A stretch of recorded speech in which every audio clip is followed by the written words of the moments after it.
suatu campuran cairan yang terdiri dari berjuta-juta senyawa kimia. Paling banyak adalah senyawa hidrokarbon. Senyawa ini terbentuk dari dekomposisi yang dihasilkan oleh fosil tumbuh-tumbuhan dan hewan. Contoh-contoh minyak bumi, bensin, gas LPG, dan kerosin. Pembentukan fraksi minyak bumi. Minyak bumi terbentuk dari pelapukan berbagai macam sisa organisme seperti tumbuhan, hewan, dan jasad-jasad renik yang sudah tertimbun dalam dasar lautan bersama lumpur selama jutaan tahun lamanya. Lumpur tersebut akan berubah menjadi berbagai batuan sedimen yang berpori, sedangkan sisa-sisa organisme akan bergerak ke tempat yang tekanannya rendah dan terkumpul pada sebuah daerah perangkap itu batuan kedap. Gas alam, minyak, dan air akan terakumulasi sebagai deposit minyak bumi. Pada rongga bagian atas ada gas alam, sedangkan cairan minyak mengambang di atas deposit air.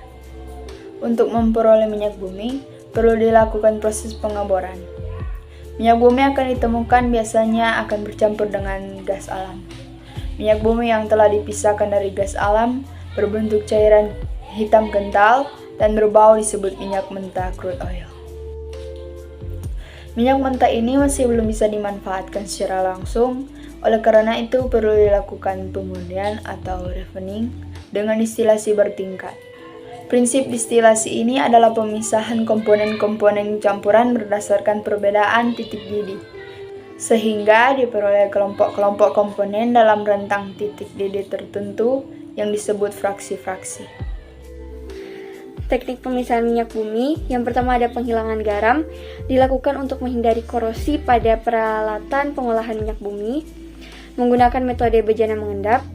Pengendapan menggunakan arus listrik tegangan tinggi. Yang kedua ada destilasi.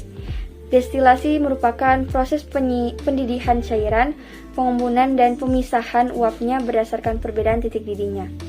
Pengolahan minyak bumi modern menggunakan proses destilasi fraksinasi bertingkat, menghasilkan fraksi-fraksi minyak bumi.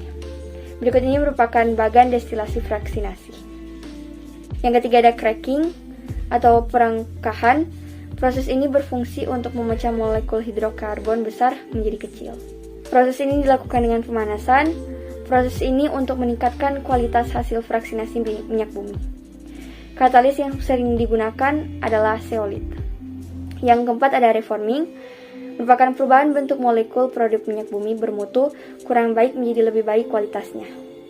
Dilakukan dengan pemanasan dan katalis. Katalis yang digunakan adalah molybdenum oksida dalam platinan lempung. Yang kelima ada alkilasi polimerasi. Alkilasi adalah proses penambahan jumlah atom pada suatu fraksi sehingga molekul sebuah fraksi tersebut menjadi lebih panjang dan bercabang. Polimerasi adalah proses penggabungan antara molekul-molekul kecil menjadi molekul yang lebih besar dalam sebuah fraksi sehingga mutu dari produk akhir menjadi meningkat. Yang keenam ada treating.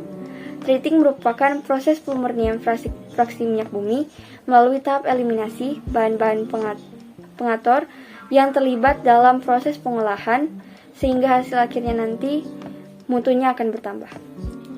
Yang ketujuh ada blending. Blending merupakan proses pencampuran produk penyulingan minyak bumi dengan senyawa tertentu guna untuk meningkatkan kualitas produk sesuai dengan yang diharapkan. Jadi, kegunaan minyak bumi dalam kehidupan sehari-hari yaitu digunakan atau dimanfaatkan sebagai bahan bakar. Bahan bakar juga digunakan untuk kendaraan seperti mobil, motor, dan lain-lain. Selain itu, ada juga kompor untuk di rumah tangga dan industri. Jadi, kegunaan minyak bumi dalam kehidupan sehari-hari itu digunakan sebagai bahan bakar. Masalah lingkungan dan masalah kesehatan yang disebabkan oleh minyak bumi. Yang pertama yaitu SO2 menyebabkan hujan asam yang berbahaya bagi tanaman dan hewan dan juga memperburuk atau menyebabkan penyakit pernapasan dan penyakit jantung pada orang tua dan anak-anak. Yang kedua NOx dan VOC yang mempengaruhi ozon dan mengganggu dan merusak paru-paru. Yang ketiga yaitu memperburuk pandangan kota dan menyebabkan gangguan asma dan penyakit bronkitis dan kronis, terutama pada anak dan orang tua, dan juga dapat menyebabkan kanker dan penyakit paru-paru. Yang keempat yaitu timbal yang memiliki dampak kesehatan yang parah pada anak-anak, yaitu dapat meracuni udara dan bersifat karsinogen. Terima kasih. Contoh-contoh bahan bakar alternatif selain minyak bumi dan gas alam. Yang pertama, hidrogen. Hidrogen adalah energi kimia yang diubah menjadi listrik dan cocok digunakan untuk mobil listrik. Kedua, biodiesel. Biodiesel dihasilkan dari minyak nabati atau lemak hewan. Ketiga, air.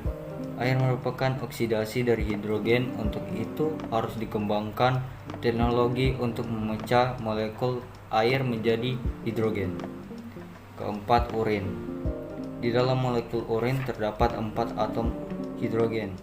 Lalu molekul tersebut dipisahkan melalui oksidasi dengan basis elektroda nikel.